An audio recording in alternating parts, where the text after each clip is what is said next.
I am very excited about it. I'm very excited about the topic that Emily and I are going to be talking about. I'm very excited about presenting with Emily because I know that she is an amazing presenter. So when she agreed to do a presentation with me about presentations, I was really happy.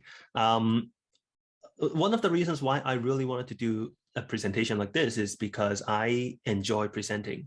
It used to be a nightmare of mine back in high school and university too, but I have learned how to enjoy it. And I would call myself an experienced presenter. I've done, I think, about 26 presentations in the past few years, but I'm not a good presenter necessarily. I am the quantity, and I would say Emily is the quality. Her presentations are always amazing. But anyway, again, my name is Jackson. I am a lecturer at Toyo University, which is in Tokyo, and also Emily. Yep. Hi, everyone. My name's Emily. I'm in Niigata, as Claire has mentioned. I'm the membership chair for JALT Niigata. So if you're ever in Niigata and want to join our chapter, please. And so I actually have not been presenting as much as Jackson has. I'm very far from 20-something presentations, but I would say that I'm interested in presentations simply because this is something that I think everybody should have, like a skill that everyone should have, whether or not you're doing a presentation at a conference or a workshop or even your own classrooms. Because when you go to a classroom, your students are your audience and you need to capture their attention every time. My background on presentations actually involves a bit of marketing because before teaching in Japan, I was involved with marketing and I was doing things like social media for a while. So this is something that I've been interested in for a while. And I'm very thankful for Jackson for agreeing to collaborate with me on this, because I think this is something that I would love to share with everybody. I also hope that you can also take away some of these tips if you want to use them in any environment that you're in. It's not necessarily just for, oh, I'm going for a conference or a seminar or something, because these are skills that we need today, particularly because of the pandemic. So I hope you will enjoy this session today. Thank you. All right. To get started, this is called presentation skills we need today. It's also something I teach in my classes, some of the things. To start off, well, actually, Emily, it's back to you because you're going to talk to us about the agenda that we have for today. I will do that. And I hope everyone has already had their lunch because there's going to be a lot of food in this particular presentation. So as you can see on the screen right now, there are 3 different parts that we're going to cover today. And the first one is your ingredients. So cake would be the analogy of the entire session today. So before you make your cake, you need to have your ingredients. What kind of eggs do you need to buy? What kind of flour do you need to buy? Do you have any allergies? Do you have any preferences? These are the bits of your presentation that you need to put together. These are the pieces of knowledge that you already need or already have. The second part of today would be the process being how you put all those things together so that they have a certain flow or a structure. What are the techniques that you need? And finally, the third one is the final product. How do you deliver your presentation to a particular audience? So your performance skills. So cake is going to surround the entire conversation. So if you are hungry, I am very sorry. Yeah. Yeah. So that's basically it for this agenda today. Yes, and in between the 3 parts, we will have breakout rooms, and also we will have a short break as well. But I'm going to start off talking about ingredients, the content of our presentations.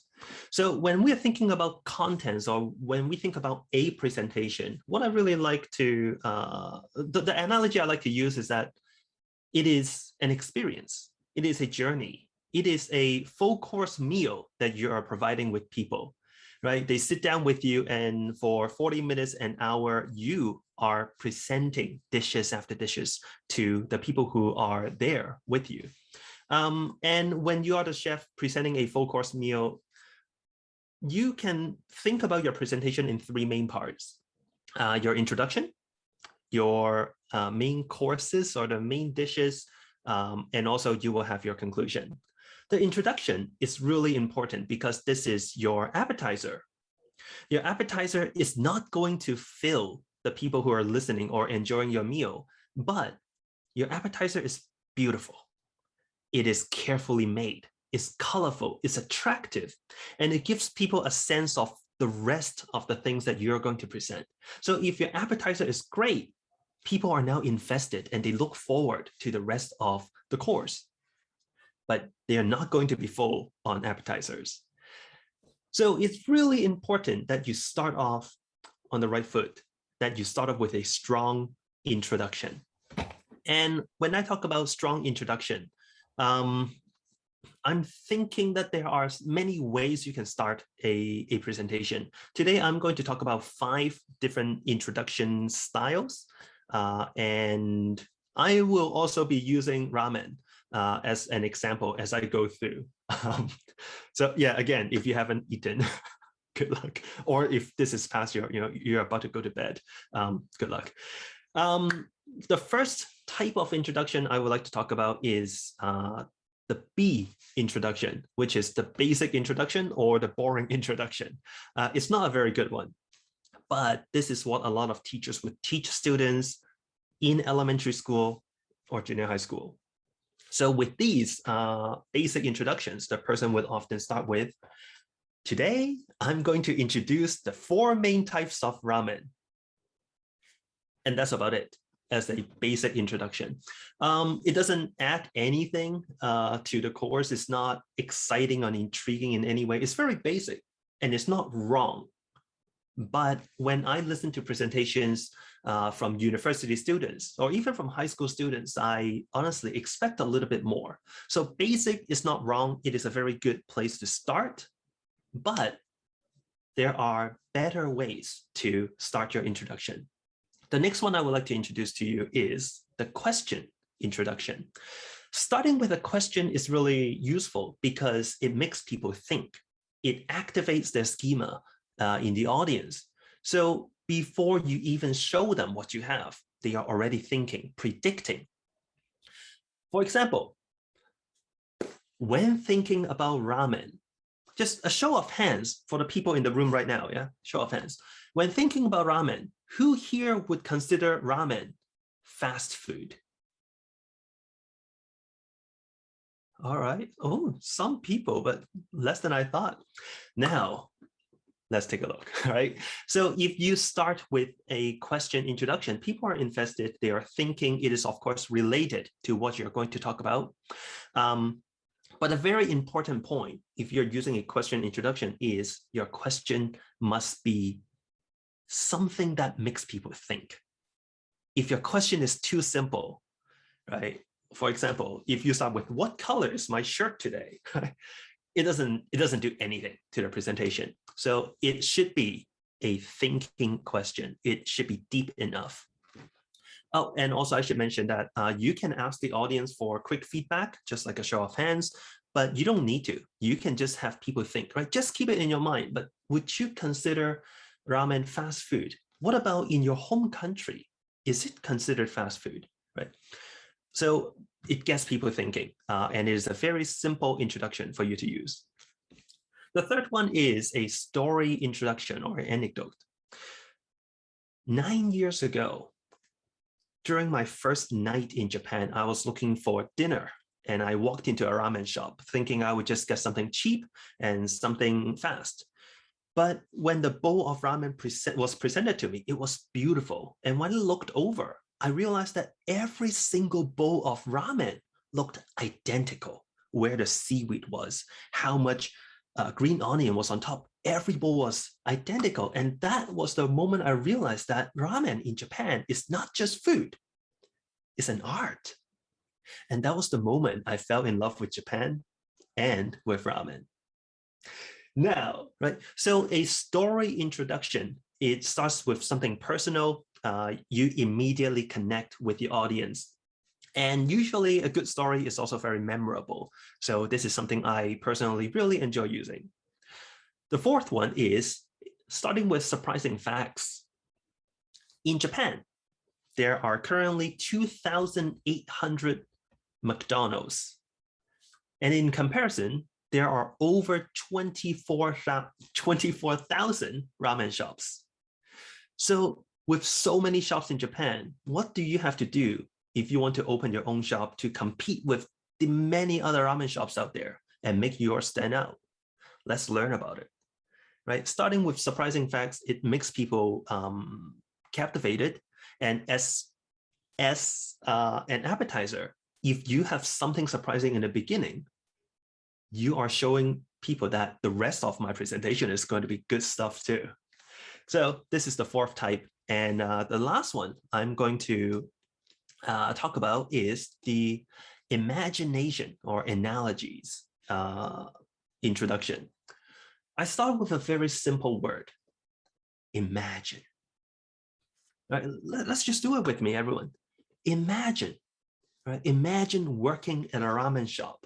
Your last customer leaves your shop and it's already 1 a.m. So you close your shop and you head to bed and that was already 2 a.m. And your alarm rings 3 hours later at 5 because you have to start your day and start making your soup for the rest of the day. That is such a hard lifestyle, but why do people still do that, right? Because ramen is not just food, it is a passion. To further appreciate ramen, let's take a look. So with the 5 different types of introductions, it shows that you have a lot of choices. You have a lot of creativity in how you want to start. There is no mo, and in fact, what I've introduced is not everything. There are still many other ways for you to introduce a presentation as well. But using one of them, except for the first one, but using one of the more creative ones can really add more flair to your appetizer before you go into the rest of the meal. When you look at your main course, right, or your main courses, okay, sorry, looking at this makes me hungry already. When you're thinking about your main courses, there are 3 main elements that you want to keep in mind. Backtrack a little bit. When you're also looking at main courses, it's also not just one point, right? You have dishes after dishes after dishes. So you have as many main courses as many main points you want to present. But there are 3 elements that you want to include in your presentation. The first is information. In a presentation, you should have data. You should have some objective information that you're sharing with the audience. This is also something from what I've seen, Japanese students are very good with. Right? They are very good with just showing me a lot of data, a lot of objective things that they have found through their research. But that's only one part. Another thing is opinions. If you are presenting, what are your thoughts on this matter? What are your ideas? What is your interpretation of the data? I am not just looking at information because Google can do that for me. Right? I can just go to the internet. I am listening to you present because I want to hear you talk. Hopefully, you're here because you want to hear me talk and Emily talk. But without that opinion, it makes it a presentation, but it makes it less of your presentation. And the last element to add to that is a narrative. Right? Why are you presenting on this? Is this a topic that is special to you? Why do I want to listen to you instead of another person? Right? It's like listening to music. When you listen to a song by Taylor Swift, who is singing about a breakup with her boyfriend, it helps you connect with her better than listening to Bee Gees sing about breaking up with their boyfriend. Right? So knowing that this is a presentation that is personal to this person, to the presenter, it helps me connect with the presenter. And no matter how much time you have, I think it's always helpful to have at least a little bit of narrative in your presentation. And when you're thinking about the many main dishes that you have, of course, you need to think about how to structure your main points. When you're structuring your main points, you want to think about how to highlight your main points. Which are the main points that you're going to highlight? When Emily and I were planning this presentation, for example, we started with just a blank sheet and we had over 20 ideas, but we had to decide which ones we wanted to highlight. if this is the question of you're going to a deserted island and you can only bring 3 things, right? If you will leave this presentation and remember only 3 things, which 3 would be the ones that I want everyone to remember? And I will make sure they're highlighted. If I'm making a movie with 20 people, who are the people I want on the poster and advertised heavily? And I will make sure that everything else will help highlight the main points. And if you can, try to categorize your main points too. For our presentation with our 20-something points, we have decided to go with 3 categories: content, visual, and presentation. And that worked really well, and it will also help structure our entire presentation too. Ordering, not ordering food, right? That's a different kind of ordering. Ordering your points. What is the order that makes sense for our presentation, right? Content, visual, presentation, in that order. And we went with that order because this is how you plan a presentation. It also fits perfectly with our cake analogy. So there's a logical reason in how we order the main points, right? If you go eat sushi and if you ask for an omakase, there's a reason why they put a certain sushi type behind another one, because there's a logical reason, and your presentation can be the same. Now, usually at this point, people would ask me, Jackson, when we do research presentations, it's just no ginger, right? Shoganai. There's nothing that can be done. It's just difficult because there's so much to do. It's so much to show. Well, when you're doing a research presentation, you want to think about the same thing. Can you categorize certain points? Which are the ones you want to highlight? And also think about how you manage your time, how you manage the attention of the audience, and also think about who you're talking to and what they want from you. In your presentation about research, are you going to focus more on the details on your research so that people can comment on it and maybe they can replicate for themselves? Or are you doing a presentation that you want to highlight the findings with suggestions for people to apply to their classrooms? So depending on your audience, think about which are the ones you want to highlight. And I really like using analogy. I'm very glad that Emily loves using analogies as well. I think using analogies is a great way to structure your main points, because sometimes analogies are a lot more memorable. One example was something for Emily, actually. Emily, do you remember the example about karaage? I do. And this particular example has been, I don't know, it's been engraved in my head. So let me just tell you about it. So my students just started using Google Translate in their classrooms because of the Giga School project. They were given devices to, help with the way they learn English in class. And I had some issues with how they were using Google Translate because they thought that they could just put in Japanese and the English part would just be right there for them. And they would put that in their tasks and pass it over to me. Now, I was wondering, how can I say that this is not the correct way of using a translator, or rather there's a certain skill that you need for that? So Jackson pointed out. So Emily, you should tell your students, if your homework was to make karaage and you have to bring it to school the next day, if a student brings karaage bought from a convenience store and hands it over as their homework, would you say that that is okay? Compared to a student who has probably worked throughout the night trying to get that perfect karaage for their homework the next day.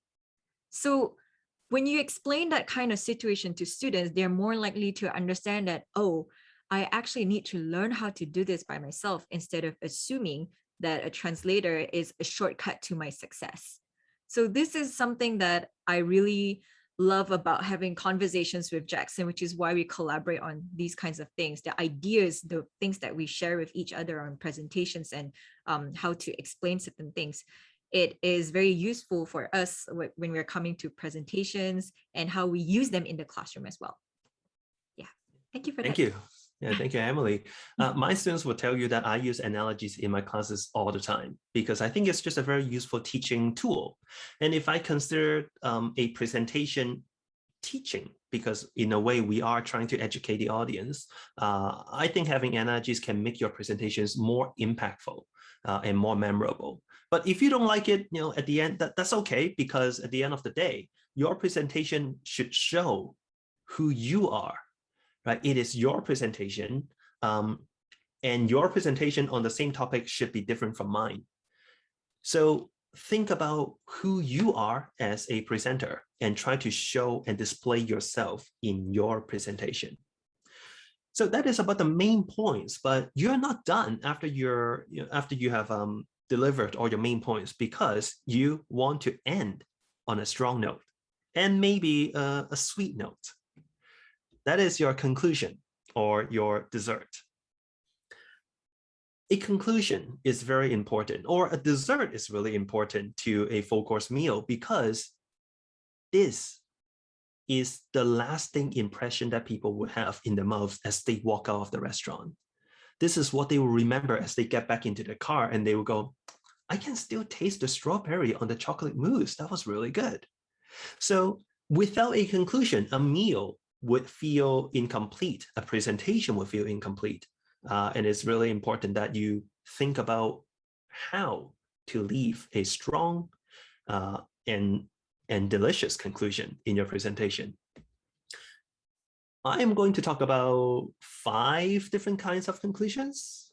And as you can guess, probably the first type I'm going to talk about is the basic or boring conclusion. However, instead of talking about ramen, I would like to ask Emily to give to show how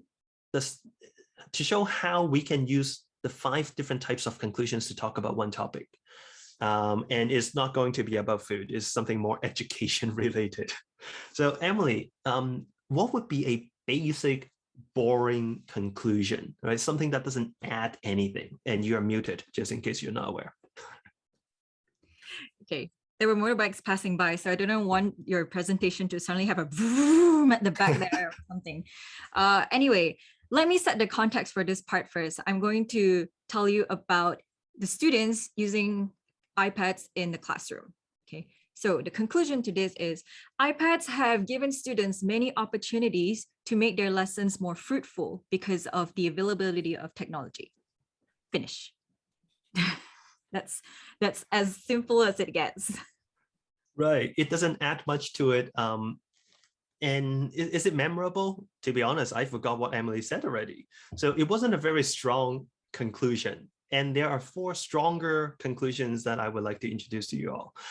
One is a very simple one. It's a summary. So in your presentation, for instance, if you had 3 main points, just bring them back in your summary. Conclude with just by mentioning each of the main points again.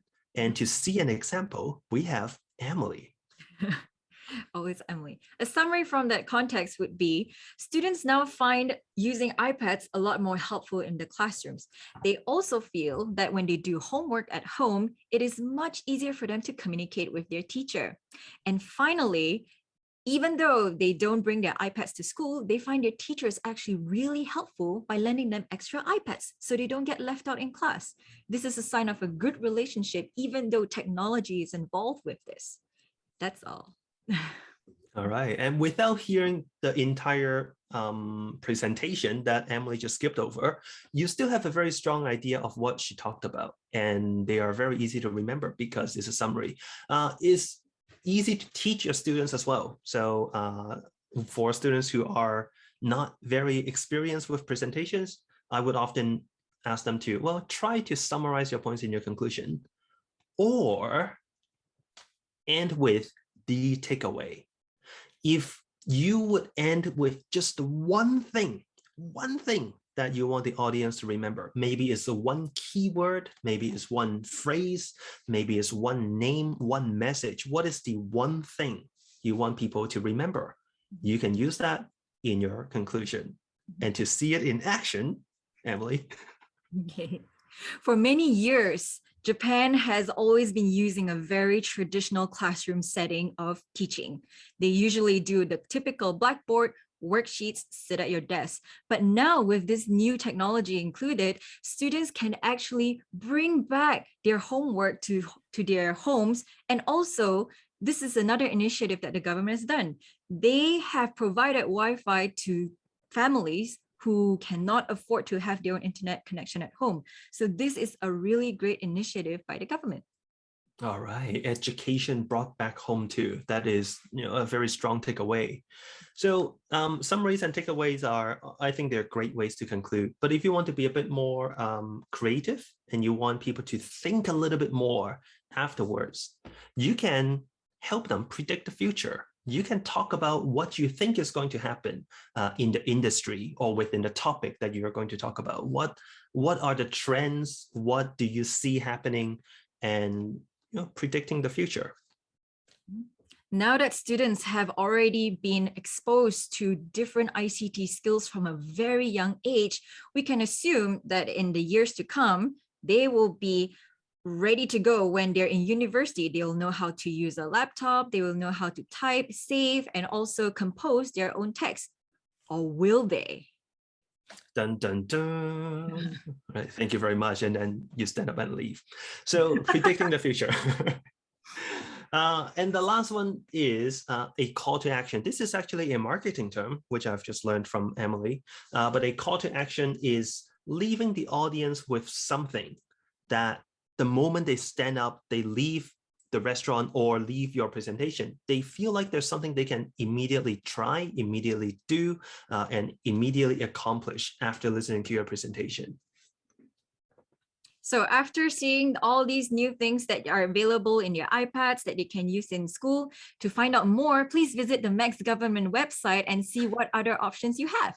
Thank you. All right. And you hear calls to actions all the time when you watch YouTube videos, when people tell you subscribe, like, and comment. Those are all calls to actions, right? Follow me on Twitter, subscribe to my Patreon, give me money, right? Those are all calls to actions. And they leave a stronger impression with the audience because as they stand up, as they leave, as they get back to the car, they will think, that is really good. I should go check out that website. I should go to Jackson's Patreon and give him more money, right? It is something that will last with them because it is a good conclusion. Jackson, I want to add one thing here. It is as simple as asking your audience or your students to email you after a class or a presentation. That is one form of a call to action. Contact me if you have any questions like that. All right, thank you. That shows how Emily is a great teacher. I tell my students never talk to me outside of class. Just kidding. Anyway. No, but I didn't say I'll reply. Oh yeah, that's a good point too. But anyway, with the different types of conclusions or different types of desserts, these are the contents that makes your presentation, right? A strong appetizer and introduction. Your main points, what you want to share with the three elements, right? The I, your information, the O, your opinions, and the N, your narrative. And now to wrap it all up, you have a nice conclusion to finish this entire journey or experience that was your presentation. This is just contents, however, because it's only 1/3 of what we have to talk about. But before we go into part 2, there's a little homework. Not homework, it's more of something you're going to do right now. Here's a task. We're going to be giving you some topics, and within your breakout room, you can work on this together. We would like you to create an introduction using the 5 techniques. So one introduction for each technique on the same topic, right? You have your basic, your question, story, surprising fact, or imagination. You can take a picture or a screenshot if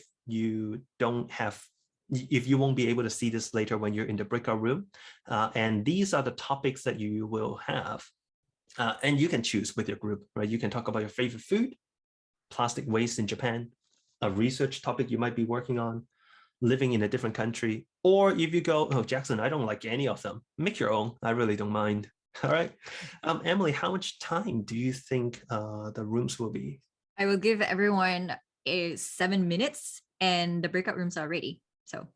All right. And see you in 7 minutes. Okay. See you, everyone. Hi,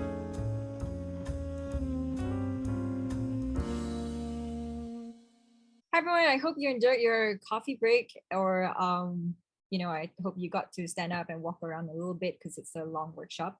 But now let's go on to the part where you put your ingredients together to create your visuals. And by visuals, I'm talking about the very thing that you're looking at for this workshop today. And Jackson has already run you through what kind of ingredients you need to put your presentation together. And now let's gel them up. So design is something very important in your presentation, in any aspect, in your classes even. What kind of worksheet are you giving? Is it an A4 size, A5 size, A3 size? Is it centered?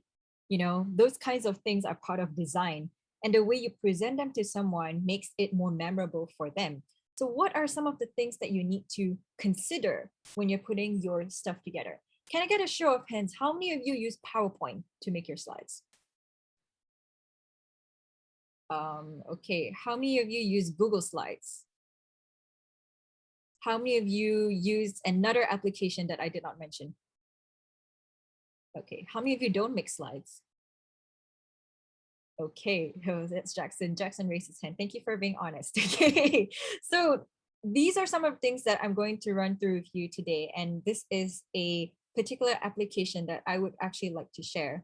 But first, before you get started, you need your visuals. So visual aids, especially to you teachers over here, you are very well aware that visual aids are an important aspect in your classroom because they help to deliver the message of what you're trying to teach, or if you're in a workshop or a presentation, what you're trying to show. So for example, in Jackson's section, he talked about ramen, and instead of typing the word ramen, he showed a picture of it over there. He showed a picture of your main course, your dessert, your appetizer, and those are visuals. And you can even have moving visuals like videos, like how I did the cake ones, and also GIFs. For anyone here who is not familiar with GIFs are basically moving graphic images, and they go on loop. They're not a video in particular, but they help people to kind of zoom into that section because it's something moving on the screen. So visual aids are very important in your presentation. Now, the next thing that you need to consider is the colors that you use.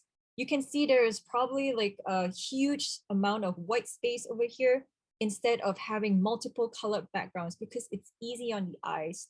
You don't have to worry about your words getting lost within your design of your slides. So keep it simple. And sometimes it's really true when they say less is more. Don't crowd your slides with so many different designs because you will already have some information on there, like your text. When it comes to text, this is something else that I really emphasize to everyone here who is doing presentations. Font size. And I know people say size is like, oh, it's fine. You can just put any kind of text on your slide. But when it comes to presentations, size really, really does matter. And I really ask you to take this into consideration for your entire presentation. Look at the font size on the screen. If it's too small, your viewers will start to squint and look and what is this? I can't make it out. And instead of paying attention to you, they are trying to figure out what are those words trying to say. So the attention is lost in between already. And I can see some of you already starting to squint, like, what is that? What is that? Like, I can't see. So the font basically says, are you seeing this? Maybe not, okay? So it comes to design, keep these three things in mind and keep your presentation simple.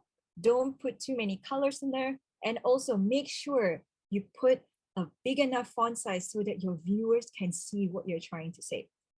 A good gauge is actually font size 30 and above. The font sizes that I use in this entire presentation, the ones that you can see, are at least 30. Titles are big. They need to capture your attention, or it's sure that it's a title. And then if you have subtitles, make it smaller, less bold, like this, okay?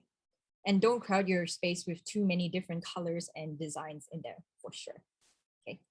Now, when all else has already been completed over here, the next thing you need to talk about, of course, is your animation. Wait, Jackson, do you put that in? Okay, Jackson. Okay, sorry guys, not this animation. I'm not talking about this animation. I'm talking about this animation right here.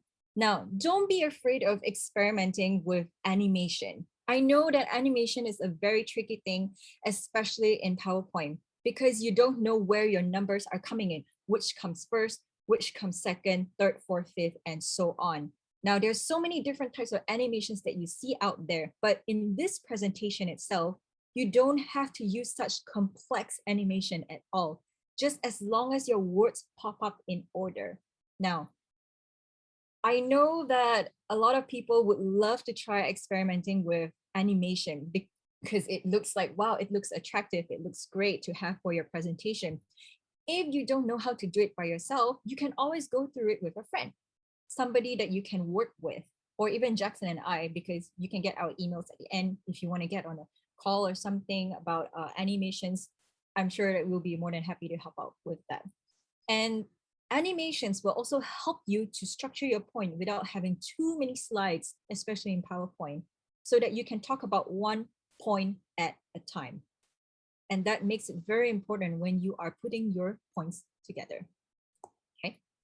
Now, there are many applications out there that we are using currently, and these are some of the popular ones that I have seen around. You have PowerPoint, you have Google Slides, Keynote, Prezi, and these are really, really good types of applications that you can use. However, personally for me, I prefer to use something a little bit more friendly in terms of how I can source information, source materials, so that I don't scramble to multiple tabs on Google just to find an image that doesn't have a watermark on it. So let me introduce this application to you called Canva. And if you're a K-12 teacher, just saying there is Canva for education, you can sign up, get your teacher verification code up, and then you can use K-12 for Canva for education for K-12 teachers for free. As far as I know, it's for free. Okay, you don't have to buy a pro version or something, but for the sake of this presentation, I am using a pro version. Okay. Quick demonstration. Here is a presentation design slide that you have for Canva. So Canva is a growing company at the moment that basically makes your design life so much easier. So instead of building something from scratch, think about Canva as a pre-mixed cake in a pack. Just add water and egg, that's all. That's basically what Canva is trying to do for you. As you can see on the left side here, there are templates, hundreds of templates that you can use for so many different ways. Now, let's see, English class. Let's see what templates come up. Boom. You have English templates right there. Let's pick one. They will show you a preview of the templates before you can actually choose to apply them to all your pages. And you can just work with these templates, change the things that you want, and everything has already been done for you.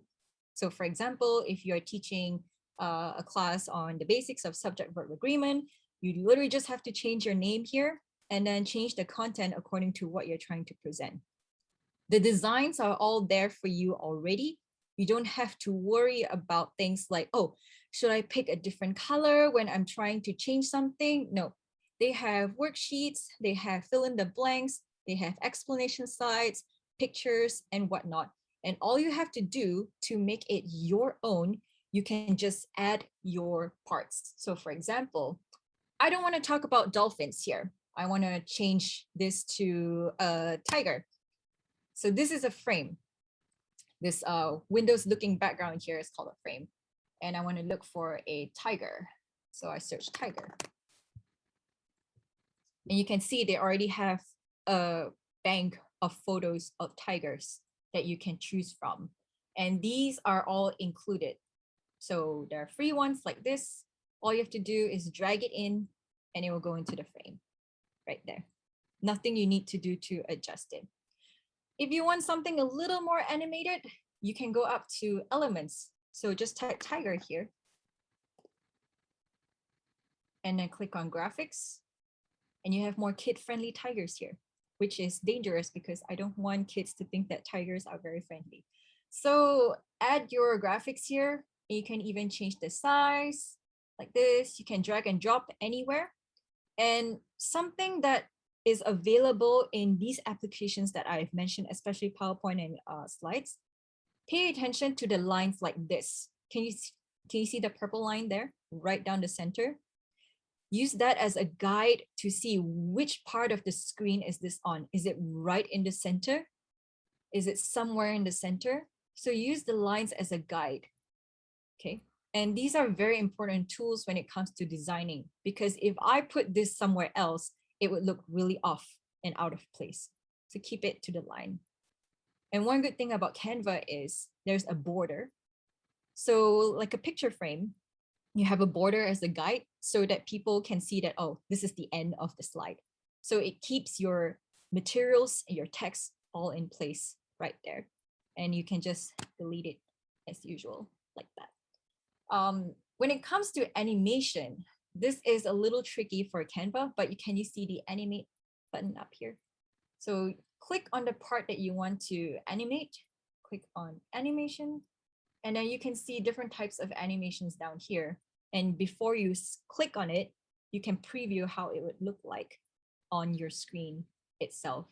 And the animation that you use depends on what you're trying to show in your presentation itself. So this is a very useful application, I think, when it comes to showing how you can use something that's already made and just include them in a particular application, and then your presentation is already good to go.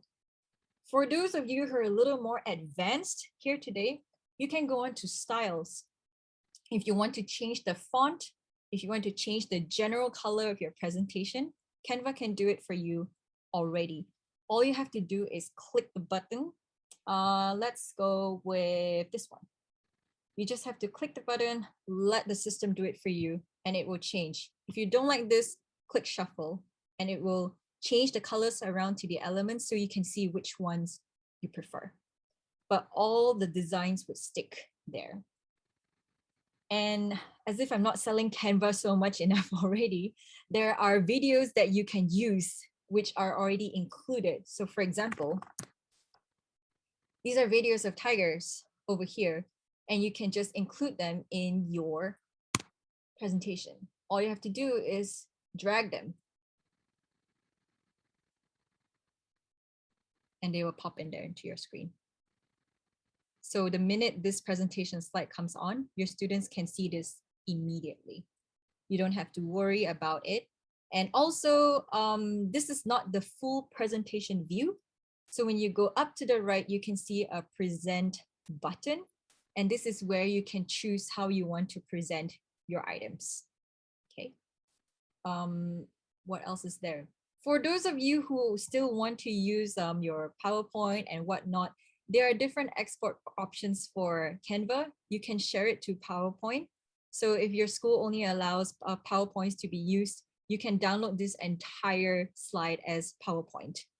So you don't have to worry about it not being available. Finally, there's one more here that is very important. This is the share link.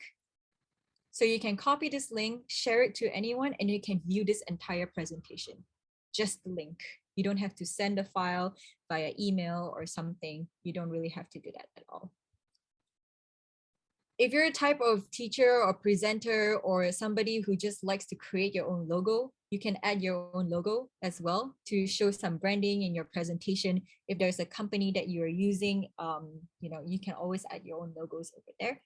And something else that I discovered on Canva, which is great, especially for students who have particular disability, they have different kinds of fonts here. One of them is Open Dyslexic.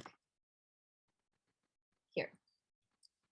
So for any students with dyslexia, you can try using the fonts that are available in Canva.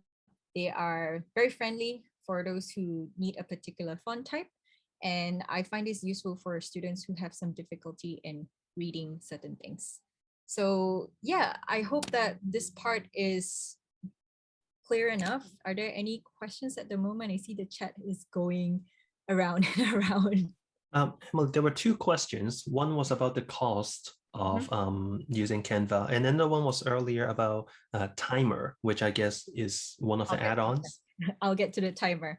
The cost for 1 month, I believe it's 1,200 yen for a pro version, but that's a monthly one. There's also an annual one, which I have not checked. I'm very sorry about that. But I think for the sake of experimenting and trying new things out, it is worth it to just spend a little bit to, get all these kinds of photos and videos and text coming out. So you don't have to worry so much about using something from scratch or something that you've seen a million times in the slides that you already have. Yep.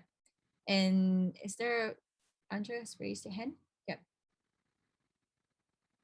Hi. Sorry, hello, Anya here. I have a Anya, I'm question. sorry. No worries, Thank you it's for okay correcting to me. ask.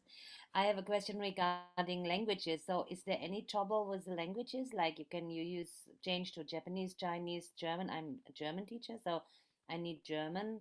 Mhm, And is is this with? It looks a very good, cool application. So I really want to use it, but mhm, I can see the Japanese font on the templates here, mhm. but on your screen, do you know about all the other languages? Yeah, so actually, it depends on the payment country that you're Ah, making your purchase on. So when I made my purchase in Japan, my entire Canva templates all changed to Japanese, which I'm very okay. upset about, but it's okay. Okay. The thing is, you can still find the different kinds of templates here. I'm not sure about German. I Hmm. have not looked it up yet. So let's see where that comes up. Nope, I don't see German. Maybe you have to write Mandarin. in Deutsch or something, or Yeah, maybe you might okay, I have will to try do that myself. It's not a problem at all. because Okay. this is all in Japanese for me. So yeah, they have like history classes and all different kinds of classes that you can find as Hmm. well. I'm very sorry I couldn't help you No beyond that, worries. I but calculate myself. this is what happened to my Canva when I started in Japan. It changed to Japanese. Um, Emily, sorry. there's also a free version as well, right? So people can sign up and give it a shot. Yes, there is. Sorry if I spoiled the later part. No worries. People love free stuff. So there's always a free version somewhere. Canva lets you use this for free. You don't have to start with a free trial or something. They don't limit you like, I don't know, Netflix or Hulu does. You can use the free version for a while if you need. Yep. And timer. Yes, let me get to that. Timer. Do you all see the tiger screen? Okay, now, can you see, I'm not sure if you can see this part, but when you go to the bottom, do you see a gray bar at the bottom? Okay, do you see this keyboard where my mouse is at? Okay, when you click on that, these are the shortcuts that you can use in your presentation. So for timer, you just need to click 0, 1, 2, 3 up to 9, and it will set the timer right there. So for example, for coffee break, I wanted to do 5 minutes. So I would just click 5 and it will come up 5 minutes like that. And you can close it whenever you want by clicking X. And if you want 3 minutes, you can just click 3. It will come out like that. You can click X. If you want to add confetti, you just have to click C and confetti will come down to your slides during your presentation. Or if you want to do a drum roll, and X is always the way to close it. So these are the little bits of animation that's already included in Canva, so you don't have to worry about having to add additional things in your slides and whatnot. So these are basically the shortcuts of the presentation stuff that I'm using today. Yep. And I'm not done. I am not done. Okay. Where am I?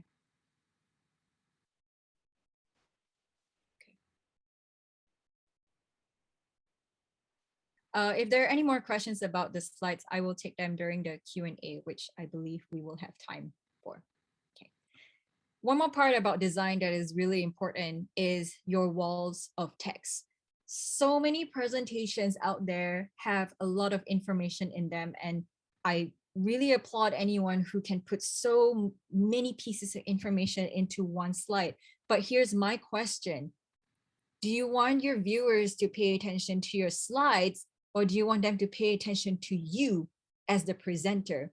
So from just looking at everyone's faces here, I can see some people are already reading this slide, which means that your entire attention span is not fully focused on me as a presenter.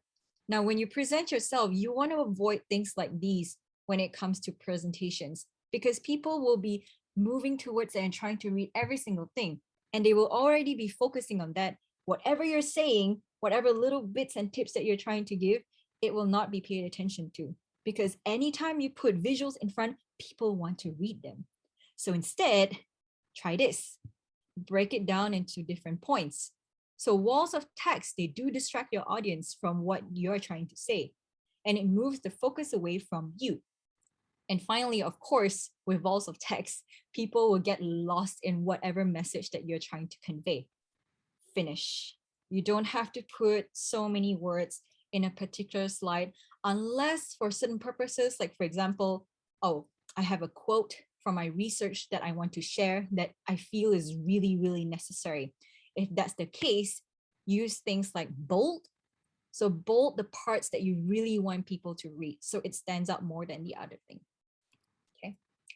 And finally, of course, how much should you show when it comes to your slides? I know I've been talking about keeping the walls of text out, keeping your slides simple, but it really depends on what you want to see and what your audience wants to see. And Jackson, as usual, gave a really good analogy on how this can be demonstrated.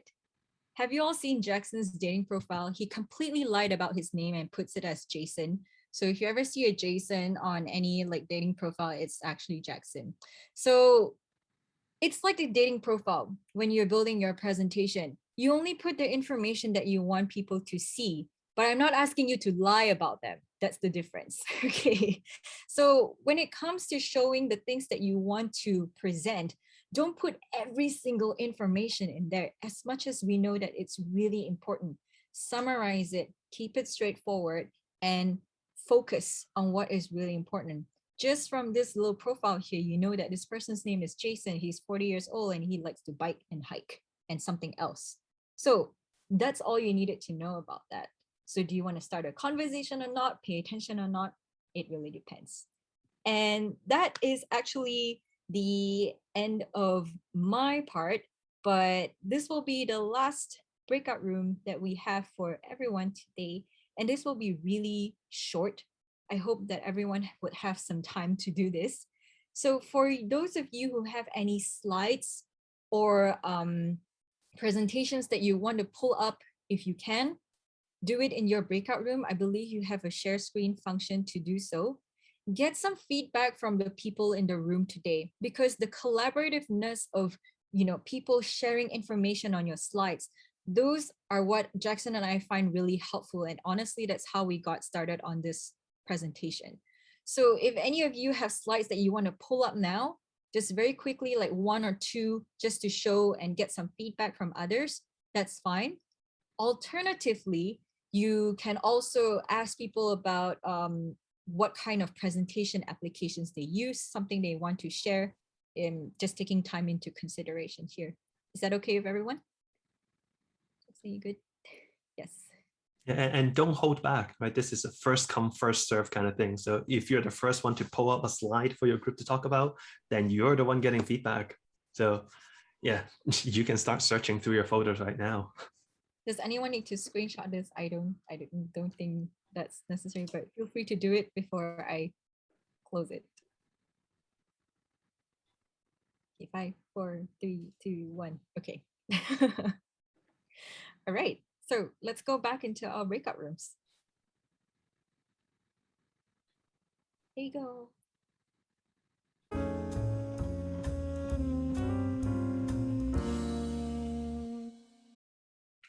So now we're going over to the final product and how you want to present the cake that you have baked for the past basically 1 hour and 25 minutes, which is an ideal time for a cake.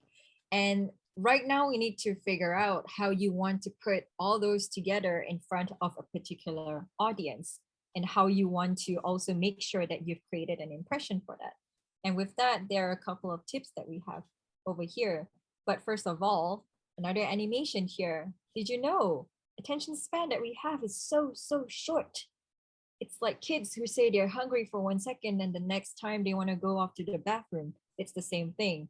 And because of the attention span that we have that's so short, you need to take every opportunity to put your best forward. And I know it's tiring, but that's the opportunity that you get when you do your presentations. So because of these, there are a few tips that we have that you can use to stand out. So the first one here we have is using notes. And there are a lot of times where we as presenters or teachers tend to blank out in our classrooms and go like, wait, I had a point. I was so sure I was gonna say something. Well, here's where your handy little thing called Post-it notes would come in if you are teaching online or giving your presentation online. What you don't see right now is that there are a couple of Post-it notes around my laptop telling me what to say when I am giving a presentation to everybody over here. And this is a tip that I learned when I had some experience with online teaching. Always have some Post-it notes and just park it around your camera or somewhere there so that you can see, right, Bill? Thank you. That's exactly what we need. So have Post-it notes to help you do your note, put your structure in order so you don't forget what you want to say. And sometimes I know it looks messy and things like that, but I'm sure that you can find some way to include your notes or flashcards when you're giving your presentation or doing your teaching and whatnot. And I think that none of us are perfect. So even if teachers have notes just in front of their classroom, just to look at for a little bit, I don't think that's a crime, as most people think it is. It is always good to just have a reference to make sure that you know what you're talking about and what you want to deliver. Over to you, Jackson. Yeah, and for notes, if you're presenting in person, I don't think you will have Post-it notes all over your arm. But instead, what I would recommend is having a cue card about the size of your bank book would be good. Because if your cue card is limited in size, you're not writing your entire presentation, which means there's no way for you to be reading off your cue cards. But instead, you only have your main points. You only have the most important things that you want to make sure you don't forget.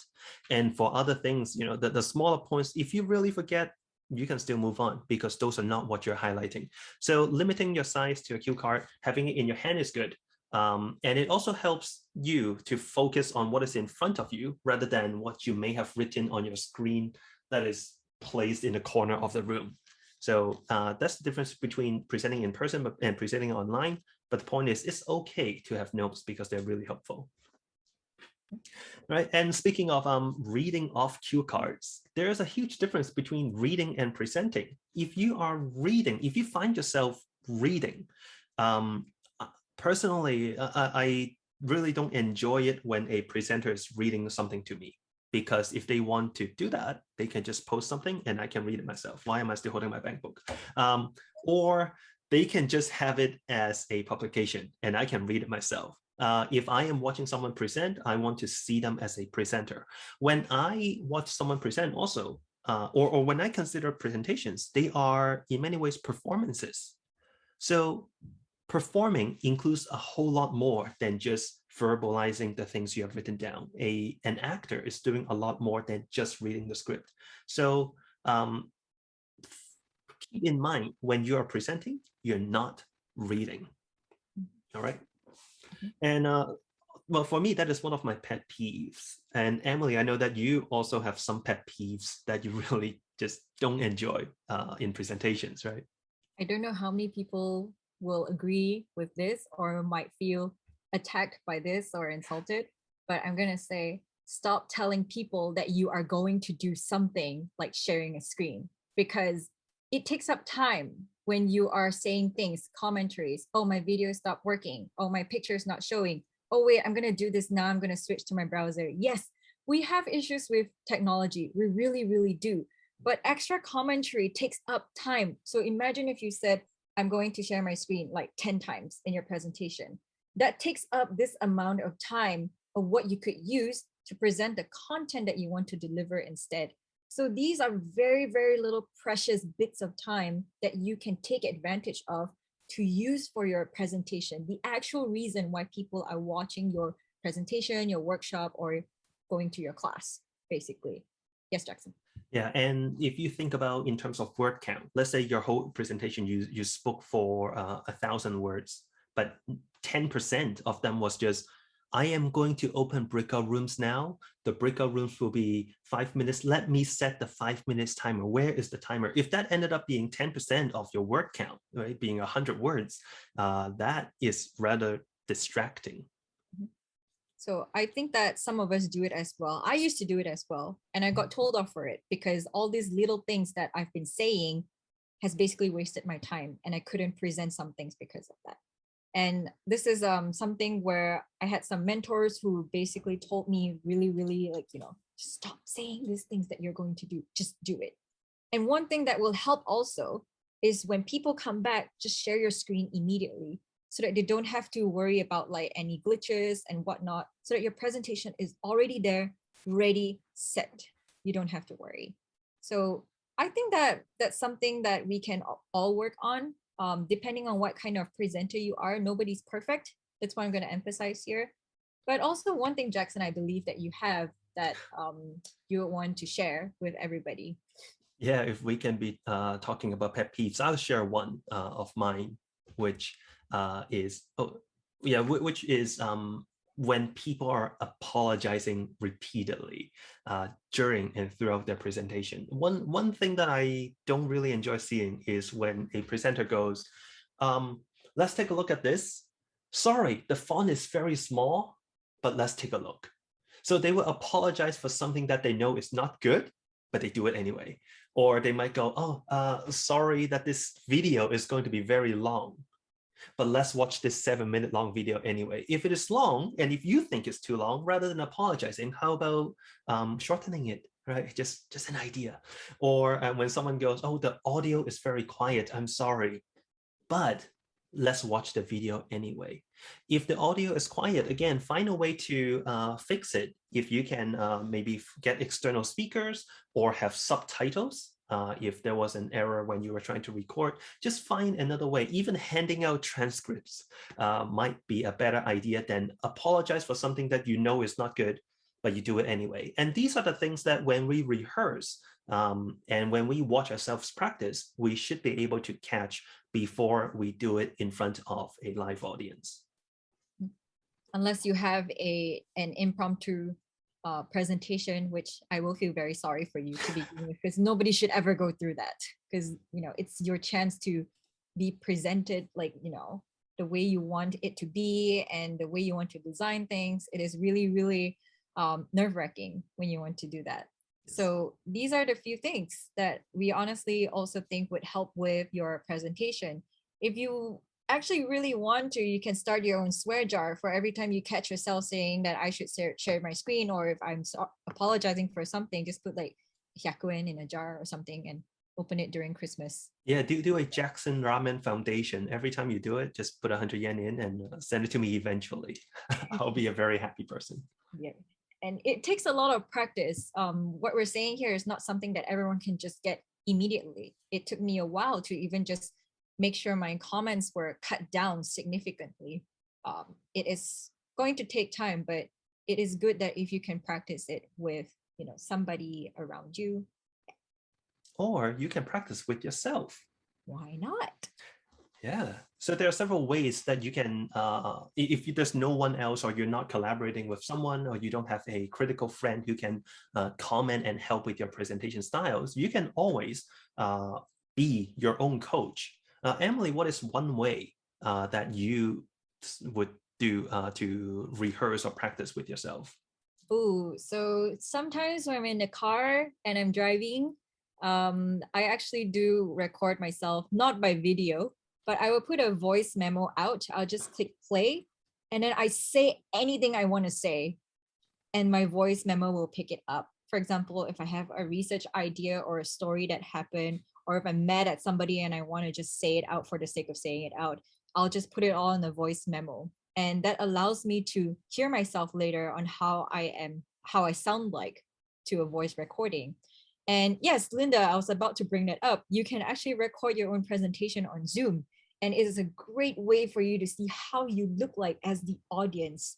And with that saying, of course, Jackson, I believe there's one more part that you want to add to this one? Yeah. Yeah, being able to record yourself is really important, because if you're presenting with if you practice presenting in front of a phone, you can see yourself from a different perspective that you might not be aware of. Of course, you can fix your angle and find the best lighting, but more importantly, you can see it from a different viewpoint. You can also rewind, you can fast forward. So having a collection of records of how you used to present can be extremely helpful. But another thing you can do is actually present in front of a mirror, because when you're presenting in front of a mirror in front of yourself, there's no distraction. You are looking only at yourself. You can notice things, and you can fix yourself immediately when you notice that certain habits are coming up as well. I don't do as much of practicing in front of mirrors. I do more of what Emily mentioned about driving and speaking to herself. I do it on my scooter, and which is quite nice, because as the wind is hitting you, it actually forced me to verbalize my words. So I was really using my voice until the bugs come around, which was not as fun. And yeah, 14. for the video thing, this is actually something I tell my students to do as well. Before they hand me their recorded videos of their presentations or speaking homework, I want to make sure that they have seen it before they let someone else see it. So these are ways for you to practice with yourself. And of course, there are different ways that you can deliver your words. And we're going to talk about 5 things here. Jackson, do you want to take it off? Yes. The first is you can use your tone of voice to convey different messages. If you want to create a mood that is a bit more uplifting, you're talking about something cheerful, you might be using a higher voice than usual. And then when you really need to talk about something more serious, maybe it's something that the topic itself is a little bit more sad, or is something that you really want people to think deeply about, your tone might go lower. But as you talk, you also want to stress the words that you have. Before that, there's also speed and pacing that you want to be careful about, right? When I talk about speed and pacing, my main point is variety. If you are going at the same speed throughout a 2 hours presentation, it will sound very boring and you're not a very good rapper. So having variety really helps people listen to you.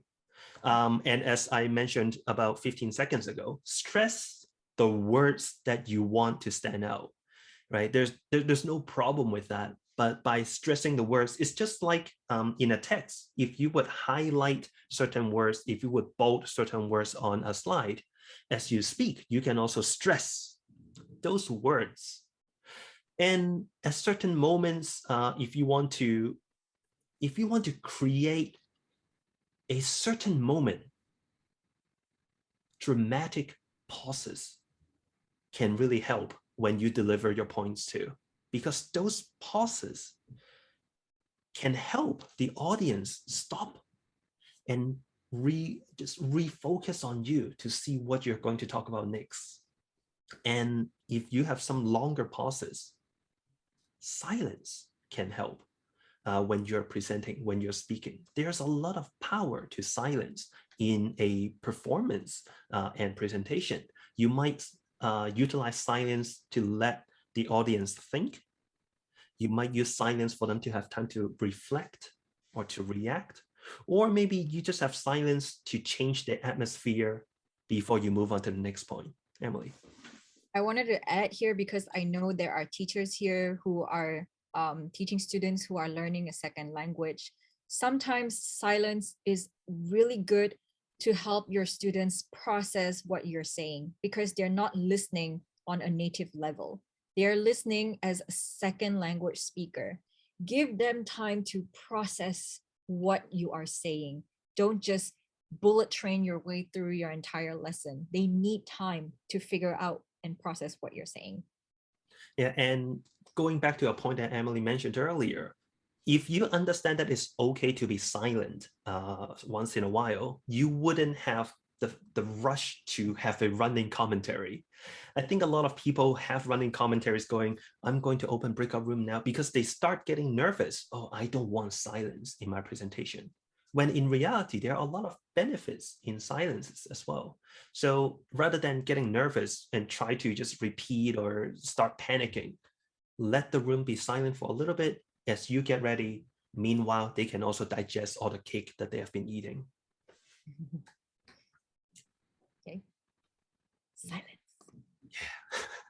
But other than verbal communication, there are a lot of non-verbal communication that can really help you be a stronger performer. I keep using the word performer because I really do see a presentation as a form of performance. But to start, Emily, can you take the first one? Yeah, of course. Eye contact. Now, there's a difference between eye contact and staring contest. We don't want a staring contest when it comes to presentations. We always say keep your eye contact to a person when you're talking, but don't just keep your face to that person the entire time. That's borderline creepy. So what you want to do is how much should you actually look to your audience and how much should you look to your screen? How much should you look to your notes? There's a balance when you are trying to do your presentation for that. And I believe that eye contact is one of the most important things because you are addressing your audience, not your slides, not your visuals, not yourself, the audience. That's the first point. And when you're presenting in person, eye contact is really important, that you are giving everyone in the room eye contact. People sitting in the back, they still want to connect with you as much as the people sitting in front. So make sure that your eye contact is going throughout the room. Now, one thing that some people would tell me is, oh, I get nervous when I have eye contact with people when I'm presenting. So I avoid eye contact so that I'm not seeing other people. There's one advice I would like to give, and this is something I learned quite a few years ago. If you are presenting and you get nervous looking at people, let's say there are two people in the audience. Rather than looking at the person in the eye, look between their heads, right? Look between the heads of two people so that they feel like they're being seen, but at the same time, they're not getting the death stares directly from you. So this is a technique I use sometimes when I present. I remember the first time presenting at National JALT, the big conference with 40 people in the room. That was really nerve-wracking. So as I was sweating down my back, I was also just making sure my eye contact was going between heads so that I was connecting with the room, but I wasn't, just wrecking myself. Okay, anyway, that was my point. And there's something else here. I think, Jackson, you also wanted to add on, which is the direction of your body when you are speaking to people.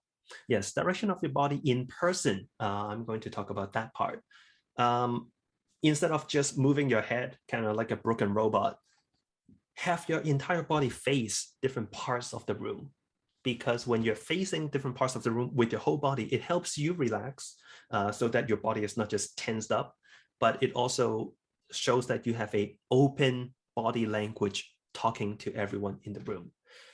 And I find that to be very helpful for myself because it actually eases me because I have a bit more movement. Emily, what about someone presenting online? Online's a little different in a way that you're restricted to a particular screen. Now, if you move your camera around your room, that is also great if you want to do that. But if you're doing a role play activity, for example, move your chair. Pretty sure some of you are sitting on chairs that roll. Move on to different parts of your screen and start talking like this instead of keeping your body at only one position. And also, don't be afraid to zoom in and out of your screen, especially when you're trying to make a point. Make yourself a little bit more animated, especially online. It is fine to move a little bit more from where you're sitting at, so you don't look like a news reporter the entire time to your students or to your audience. So that's definitely one thing. And of course, when it's in person, it's really different, and you can have different movements around the room too, right, Jackson?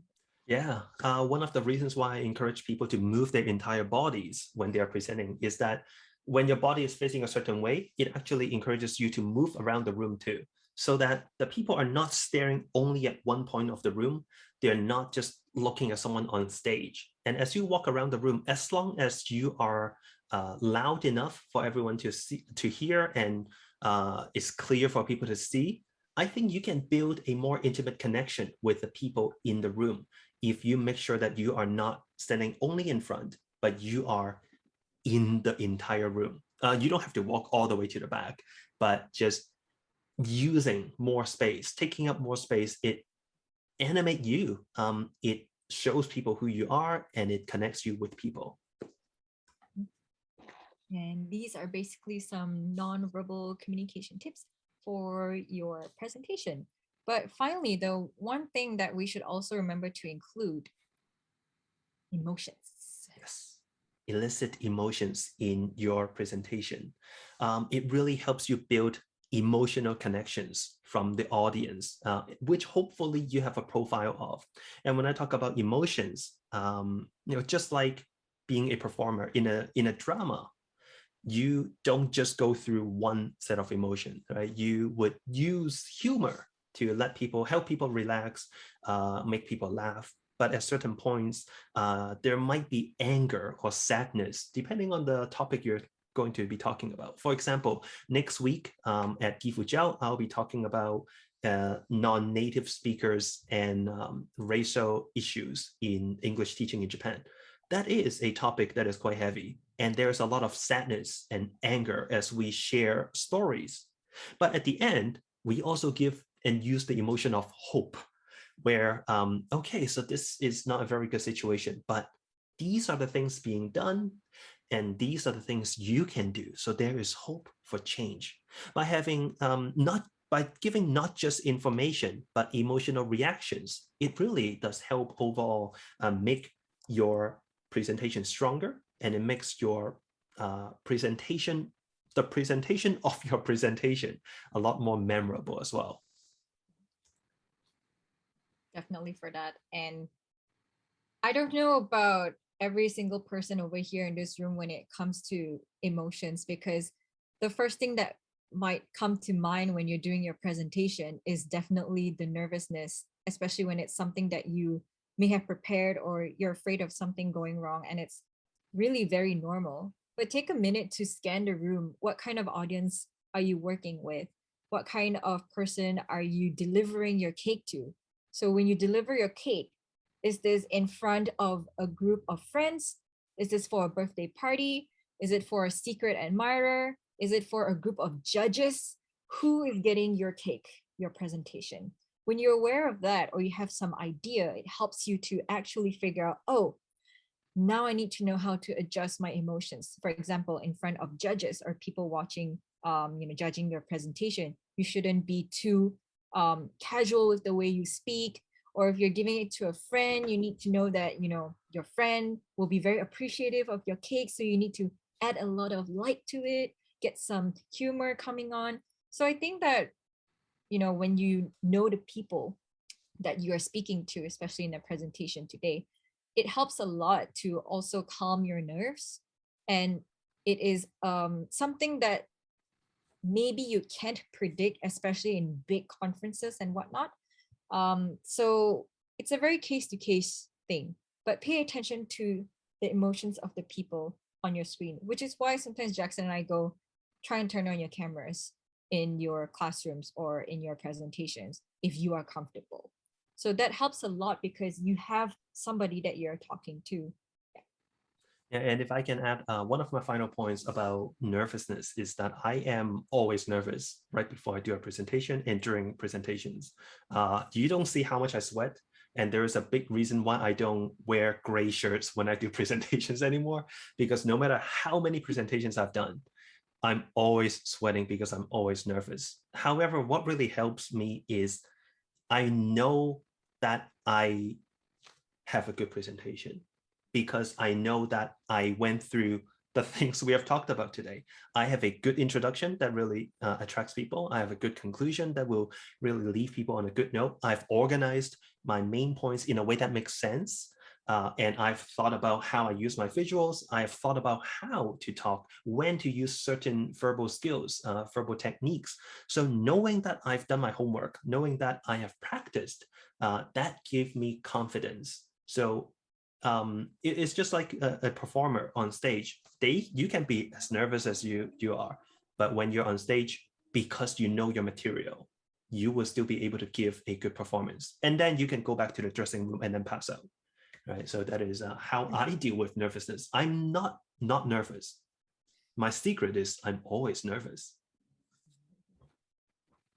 Same here. Same here. I was binging on sushi before this presentation because I was so nervous because I haven't done this kind of workshop before together with Jackson especially. So I think having a good partner to do these kinds of presentations with helps a lot as well. It's more of knowing how somebody can always have your back when it comes to, oh no, I can't share my slides today. Maybe Jackson can do it.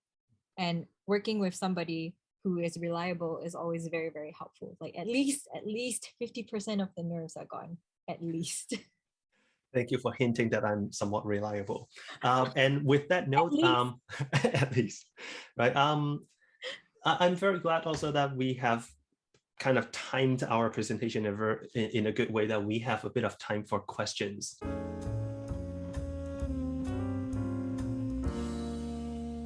This is the exact reason why the cake analogy came into place since the start. Because how do you know what kind of cake you are, how do you know what kind of ingredients you're going to buy and the techniques you need to use before knowing what cake you're going to make? Unless you're a full-on experimenter going on like, okay, I'm just going to buy 5 ingredients and put them all together and see what comes out. That's another aspect of it. So that's why the idea of just, food, which brought Jackson and I together as well in terms of our common interests. So with that being said, I think that once you have your goal of what you want to build and how you want to go back and how you want to structure it according to the guidelines of what your research presentation is asking for, how long do you have, what kind of audience do you have, and how you want to present it to them is all up to you, because this is your presentation. Yeah, and if you think about the full course meal, you don't always need to list up your entire ingredients and the recipe and then hand it out to every person, right? When you're doing a presentation, it is a presentation. And many of JALT presentations also give you a chance to have a post-conference publication as well. And that might be where you give the entire recipe out. So when I look at a publication and a presentation, I have a very different mindset. So yeah, like Emily said, you are making a cake as much as you are giving a presentation. So thank you for your questions. Thank you for everyone's questions. And I think on that end, right, that was presentation skills we need today. My name is Jackson. Thank you very much. And also, thank you very much for being here with us today. Thank you, everyone.